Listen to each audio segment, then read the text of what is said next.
Hi and welcome to This Is Your Life. Well, this week's guest of honour is both an extraordinary and courageous Australian. Ever since he was a toddler, he only ever had one dream, and that was to be a champion footballer. But his career was suddenly cut short by terrorism when he received burns to 50% of his body. And then, after his recovery, the nation watched as he made Australian sporting history here at Dockland Stadium. Right now, he's across town at a corporate function, and that's where we're going to surprise him, in front of 600 people. So, please join us. Your life has now been reduced to drawing raffles. I'll draw it for you. You can read it out, okay? Is it over here? Do you want to do it again? M. Munro.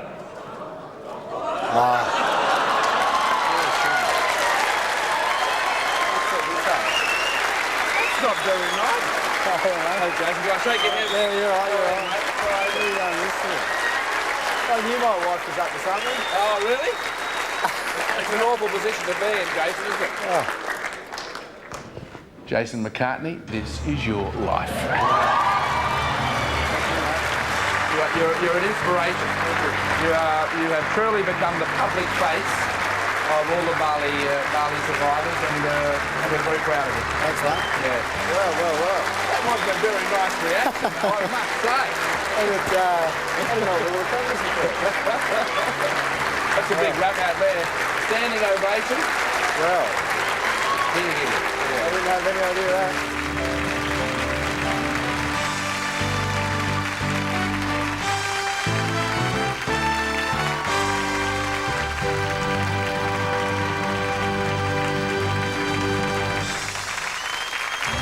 Jason McCartney.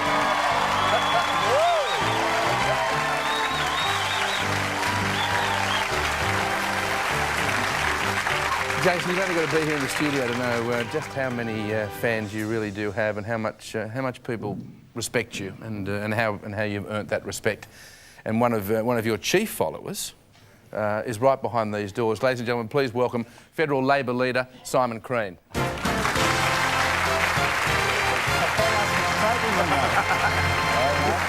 For you, mate. Yeah. Simon, you follow this bloke big time, don't you?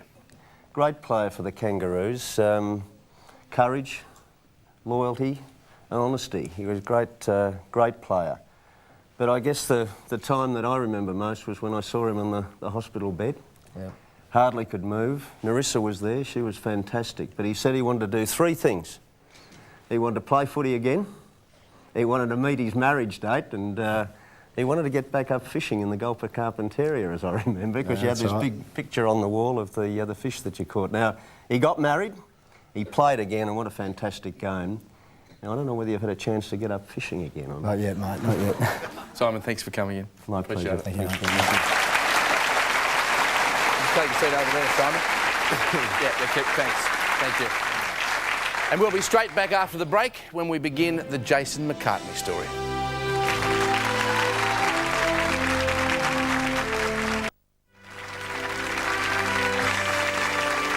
You're born Jason Paul McCartney on the 14th of March 1974 in country Victoria in the town of Nil. You're the eldest of three boys to Jan and Ian, and both your parents are sports mad. So it's only a matter of time before you are obsessed with Aussie rules, even taking your footy to bed with you. You start playing at 6, and the fact you're 2 years younger than most of the other boys makes no difference whatsoever. He didn't care how old the opposition was. It's your dad, mum and brothers Brendan and Stephen.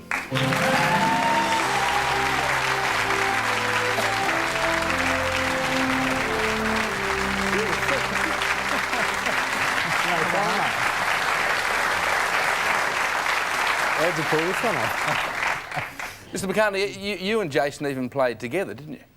Last quarter of the game, he made a beautiful lead out and pulled forward, and ball was right on my chest. Next thing, he come in from the side, over his head. I got up and looked, and he's running towards goal laughing at me. And I bet he hasn't kicked the goal. And I bet he hasn't let you forget it either. No, he hasn't. Even just the other day, he was telling me about it again. Was he? Yeah. Mrs McCartney, you must have been forever driving from game to game, were you? Oh, we did. We clocked up a few miles and wore out a car, and he used to get in the back and go to sleep and wake up at Ballarat, and Mum had to do all the driving because he wasn't old enough to have his L's by then. And Brendan, when he wasn't playing a game or in training, what was he up to? I sort of beat the crap out of me, mainly. Other than that, I do remember at high school, he had a beautiful kick of the footy. And every recess, the bell would go back to class, you know. He'd let go the big torpy, bang, smash, he'd crack the bloody window every time. That's cool. Thanks, family, for coming in. Much appreciated.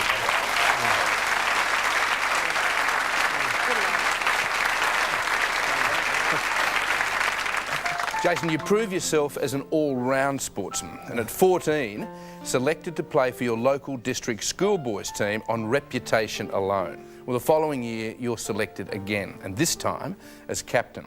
Not long after that, you're named in the All-Australian team. Everyone tips you as the #1 draft choice in Australia. And being a die-hard Essendon fan, all your hopes are to play with them. But that's not what happened.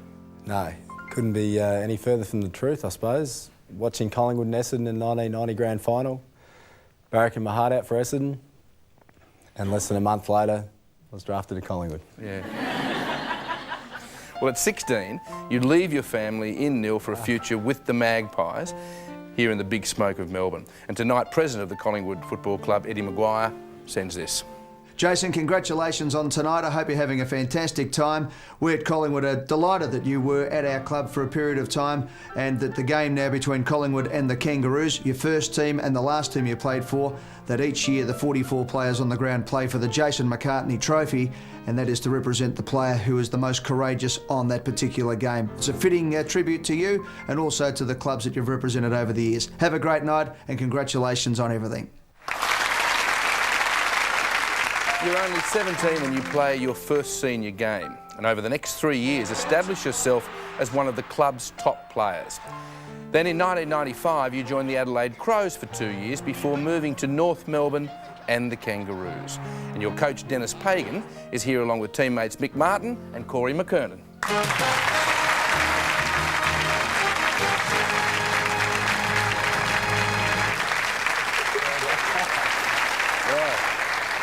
Dennis, if I can start with you, it did take a bit of talking him into switching to the Roos, didn't it? There's no doubt about that, Mike. We flew over to Adelaide, lovely little place at West Lakes there, and we spoke to Jason. We thought it'd just be a soda. And then we got up to leave. He said, no, I don't think I'll come. Well, I couldn't believe it at the time. We got out. I can't remember what actually happened, but a day or two later, Jason said he'd come across, and it all started again with the Kangaroos. Yeah.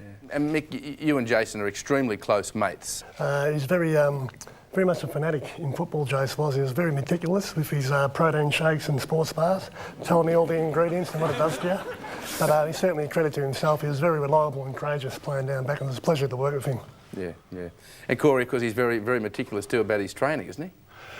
He was, yeah, Mike. I suppose we had some pretty good times in Bali, and there was one day in Bali where we'd probably spent 5 or 6 hours in the pool, but I thought I'd have a bit of fun with him because I know how paranoid he gets about his body, and I started calling him Buddha. And what actually happened, he said, oh, I'm going to leave early and go get ready for dinner. And those that have been to Bali, you sort of think, well, it doesn't take that long to get ready for dinner. And then when we went out for dinner that night, and Narissa said to me, she goes, you made him that paranoid that he went for a 4K run. So, so he's pretty good on his fitness. Yeah. Fellas, thanks for coming in. All Appreciate it.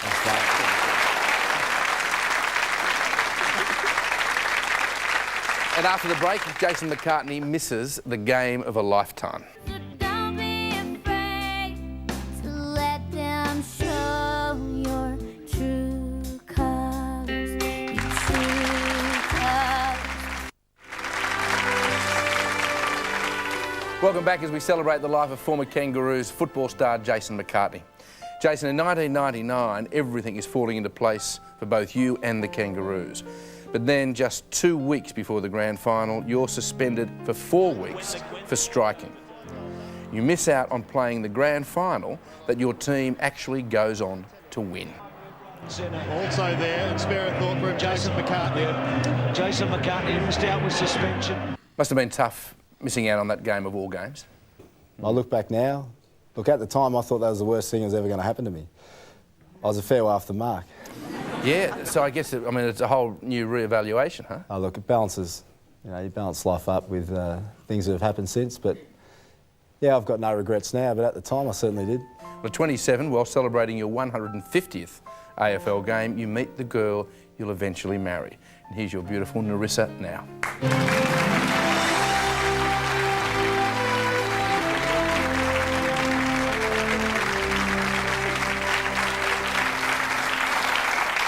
Now, you guys didn't hit it off initially, did you?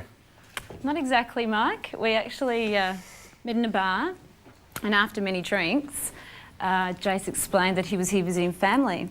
So we continued our drinks, and then a girlfriend of mine came running up to me saying, he's not here visiting family, he actually plays football and he's from Melbourne. And so I went back to him and said, well, we haven't had a good start because you've lied, and that's not a good start.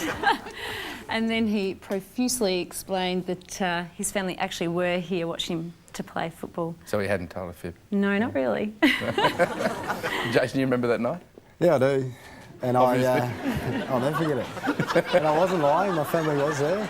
And yeah, I wasn't going to let on what I did for a job.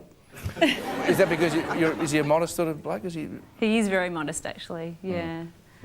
Good bloke. Yeah, Narissa, please take a seat with Jason. Thank you. Jason, following the end of last year's footy season, you head to Bali with McCartney, arriving on October the 12th. You're not in Paddy's bar for 10 minutes before a bomb rips the building apart. Can you just tell us about those first few seconds, please? Obviously, I just didn't realise what had happened. I got knocked to the ground, and when I did get up, the scariest thing was I couldn't see. I just couldn't open my eyes. And that's only because the explosion was within 5 metres of where we were standing, and just the flash just blinded me. And like when I did open my eyes, it wasn't good what I saw, and that was, flames flying up the back of my hair and my neck. So, yeah, it wasn't a great feeling at all. You thought you'd been shot?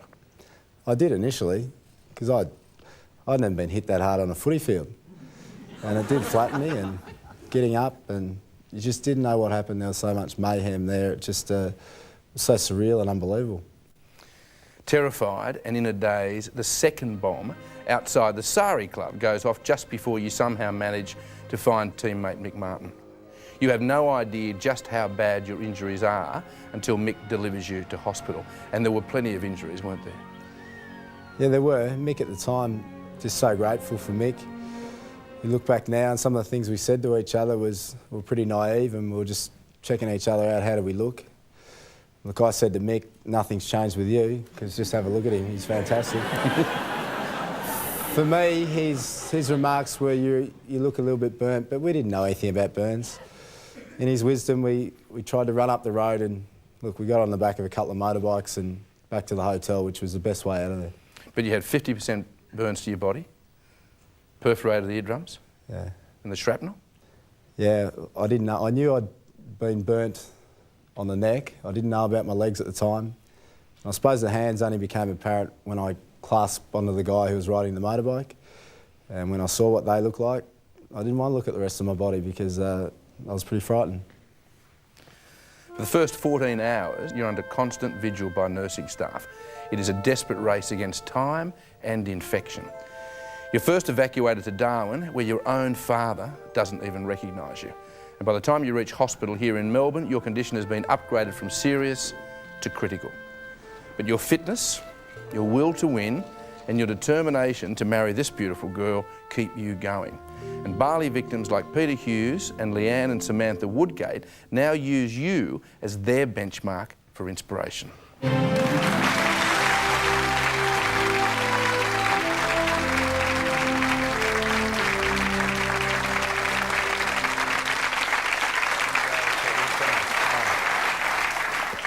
Peter, you guys knew each other well before the bombings in Bali, didn't you? Yeah, I met Jason 7 years ago in Bali. And I suppose over that time that we formed a pretty strong relationship. I'd say I looked at Jason as a younger brother of mine. And I think at this point in time, just looking at Jason now to where he is, I've still got a way to go. And I think that the more he improves, the more that that I'm going to improve. And in looking at the fact that a lot of the survivors around Australia that were part of the Bali bombings, that Jason's just an absolute credit to himself, and we look up to you, mates, and that's what it's all about, I think. Leanne, from yours and Samantha's point of view, he's done a tremendous amount for a lot of survivors of Bali, hasn't he? Yeah, definitely. He's like a brother we never had, and he's such an inspiration, like his lowest point in his life, and he's got back to what he loved doing, and yeah, no, it's great. Peter, Leanne, Samantha, thank you. Thanks for coming. Thanks, mate.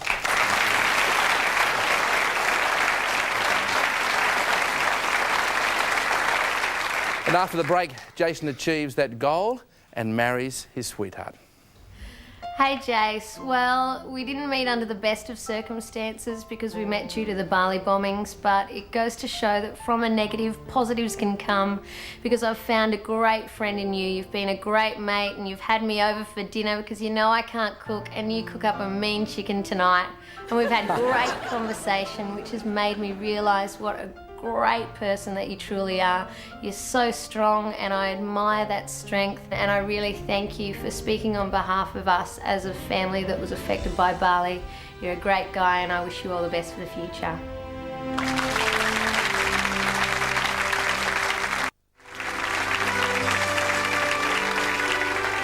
Welcome back as we celebrate the life of AFL footballer and Bali survivor Jason McCartney.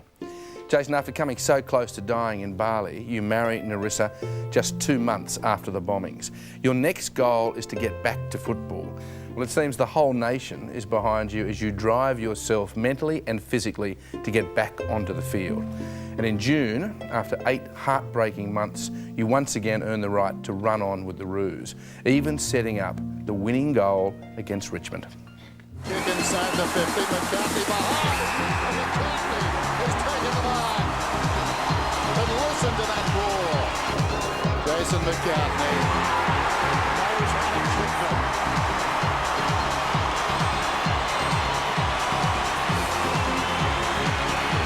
Danawat's full forward, runs the ball. McCartney toe-props it. Picked up by Harding. He goes in. Another win drive.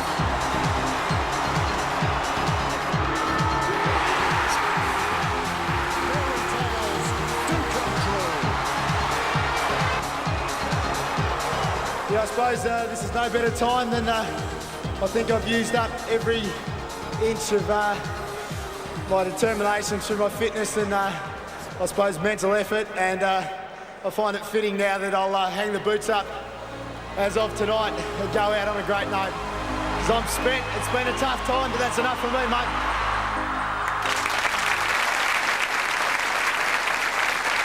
And of course it wouldn't be the same if some of your former mates from the Kangaroos weren't here with Captain Anthony Stevens.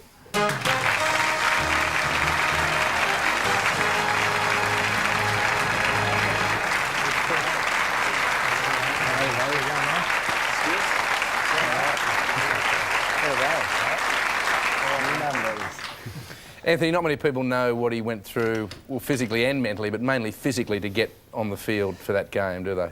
No, exactly. I mean, the stuff he had to go through before training and after training, you know, we'd wander in and kind of get dressed and run out in the ground, and you kind of see Jason in the corner, you know, putting all his gear on and taking it off, and it'd take him half an hour to get ready, and then after training, we'd you know, we're going to have a shower, take us 2 minutes, and Jason would be in there for an hour, getting ready to get out of there. So yeah, he was just inspiration, and kind of to see the way he come back inspired a lot of the guys at the footy club. And I think if you look at our first half of the year, we had a very good first half of the year, and then once Jace retired, we actually dropped off a little bit. So you really missed him. Yeah. Definitely. And Lee Cobble, he's always had to have a sense of humour through this, hasn't he? Yeah, he has. He's actually got a bit of a split personality. He's here we go. There's Jason McCartney and there's Marty Monster.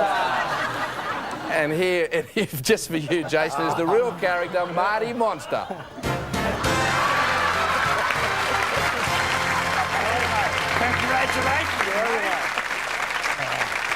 Congratulations, mate. Just from one monster, just from me to you, baby. Marty, thanks for coming in. Fellas, thanks for coming. Appreciate it. All the best. All right. The monster.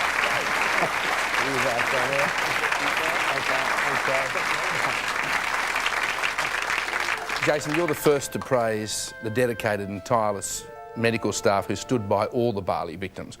But there was one nurse, your guardian angel, who watched over you in Bali for those first crucial 14 hours, and you never get the chance to say thank you face to face to New Zealand nurse Fiona McPhail.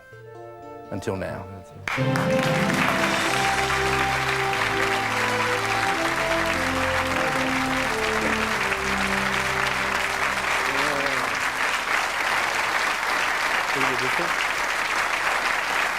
There's Marissa.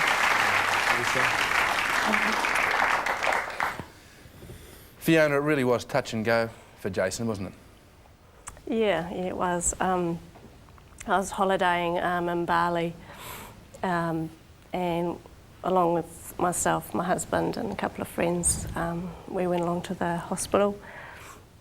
I used to be a registered nurse, but I hadn't nursed for probably about 8 years. How serious was he? Jason was pretty badly burnt.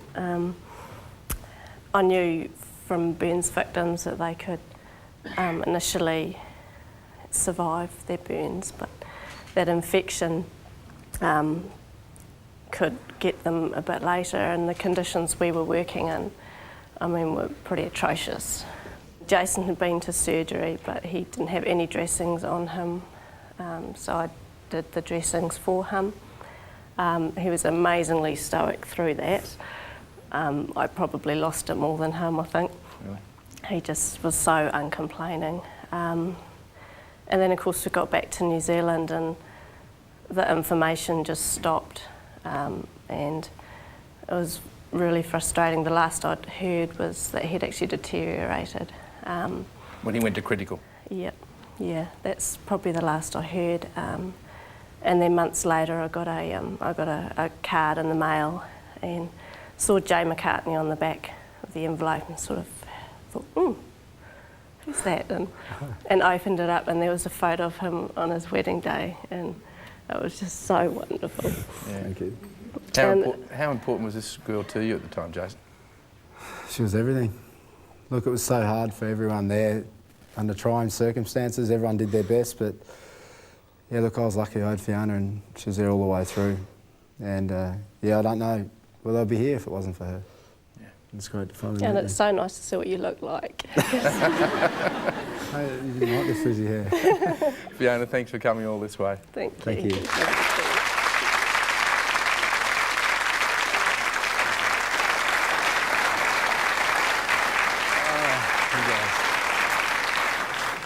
Jason, you'd already well and truly proven yourself well before the disaster in Bali. But now, almost a year after losing over 200 people, you've been able to capture that spirit of moving on, of getting on with your life, and at the same time, being able to sprinkle some of that magic over other survivors of Bali. And that makes you a pretty unique Australian. Jason McCartney, this is your life.